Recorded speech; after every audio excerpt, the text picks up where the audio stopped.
ನಾನು ಬಂದಿದ ತಕ್ಷಣ ಬಚ್ಚಿಟ್ಕೋತಿದ್ದೀರಲ್ಲ, ಈಗ ಅದೇನು ಅಂತ ತೋರಿಸ್ತಿರೋ ಇಲ್ವೋ? ಏನಿಲ್ಲ. ಏನೂ ಇಲ್ಲ ಅನ್ನೋದ್ರಲ್ಲೇ ಏನೋ ಇದೆ ಅಂತ ನನಗೆ ಗೊತ್ತು. ಅದೇನು ಅಂತ ತೋರಿಸಿ.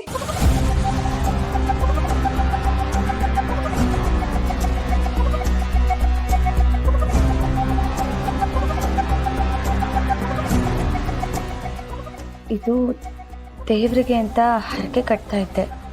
ದೇವ್ರಿಗೆ ಹರಕೆ ಕಟ್ತಿದ್ದೀರಾ? ಅಲ್ಲ, ನಿಮಗೆ ಅಂತ ಹೇಳ್ಕೊಳ್ಳೋರು ಯಾರೂ ಇಲ್ಲ. ನೀವಿರೋದು ನಮ್ಮನೇಲಿ ಅಂದಮೇಲೆ ಈ ಹರಕೆ ಯಾಕೆ? ಈ ಹರಕೆ ನೀವು ಕಟ್ತಿದ್ದೀರಾ ಅಂದರೆ ಮನಸ್ಸಲ್ಲಿ ಏನೋ ಗಟ್ಟಿಯಾಗಿ ಅಂದ್ಕೊಂಡಿರ್ಬೇಕು. ಅದೇನು ಅಂತ ನನಗೆ ಹೇಳಿ. ಆ ಥರ ಎಲ್ಲ ಏನಿಲ್ಲ. ಮನಸ್ಸಲ್ಲಿ ನಮಗೆ ಗೊತ್ತಿಲ್ಲದೆ ಸಾಕಷ್ಟು ಕೋರಿಕೆಗಳು ಹುಟ್ಕೊಂಡಿರುತ್ತೆ. ಭಗವಂತ ಅದನ್ನ ನೆರವೇರಿಸಿದಾಗ ಅವನಿಗೆ ಕಾಣಿಕೆ ಸಲ್ಲಿಸ್ಬೇಕಲ್ವಾ? ಎಲ್ಲೋ ಇದ್ದೋಳನ್ನ ಇಲ್ಲಿಗೆ ಕರ್ಕೊಂಡು ಬಂದು ನನಗೆ ಹೊಸ ಬದುಕು ಕೊಟ್ಟಿದ್ದಾನೆ. ಆ ಬದುಕಿಗೆ ನೆರವಾದವ್ರಿಗೆಲ್ಲ ಚೆನ್ನಾಗಾಗಲಿ, ಖುಷಿಯಾಗಿರಲಿ ಅಂತ ಹರಕೆ ಕಟ್ತೆ ಅಷ್ಟೆ. ಹಾಗಾದರೆ ಕಟ್ಟಿ.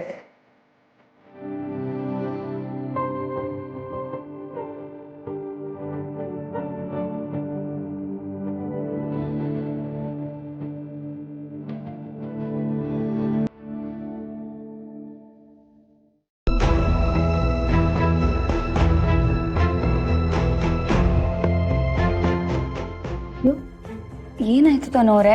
ಇಷ್ಟೋ ತನಕ ಖುಷಿಯಾಗಿದ್ರಿ, ಈಗ ಸಡನ್ನಾಗಿ ಡಲ್ ಆಗಿಬಿಟ್ರಲ್ಲ. ನಾನು ಹರಕೆ ಕಟ್ಟಿದ್ದು ನಿಮ್ಗೆ ಇಷ್ಟ ಆಗಲಿಲ್ವಾ? ಅಯ್ಯೋ, ಹಾಗೇನಿಲ್ಲ.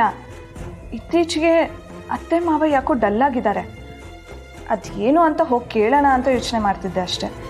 ಬೇಡ, ಈಗೇನು ಕೇಳಕ್ಕೆ ಹೋಗಬೇಡಿ. ಒಂದು 2 ದಿನ ಅವ್ರನ್ನ ಹಾಗೆ ಬಿಟ್ಬಿಡಿ. ಅವ್ರು ಸರಿ ಹೋಗ್ತಾರೆ, ಆಮೇಲೆ ಹೋಗಿ ಮಾತಾಡ್ಸೋರಂತೆ.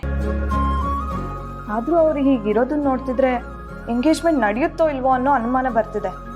ಅವ್ರ ಮನಸ್ಸು ಬದಲಾಗೋ ಅಷ್ಟರಲ್ಲಿ ಎಂಗೇಜ್ಮೆಂಟ್ ನಡೆದ್ಬಿಟ್ರೆ ಖುಷಿ ಆಗುತ್ತೆ. ಓಹೋ, ಮೇಡಮ್ ಅವ್ರಿಗೆ ಎಂಗೇಜ್ಮೆಂಟ್ ಬಗ್ಗೆ ಯೋಚನೆನಾ?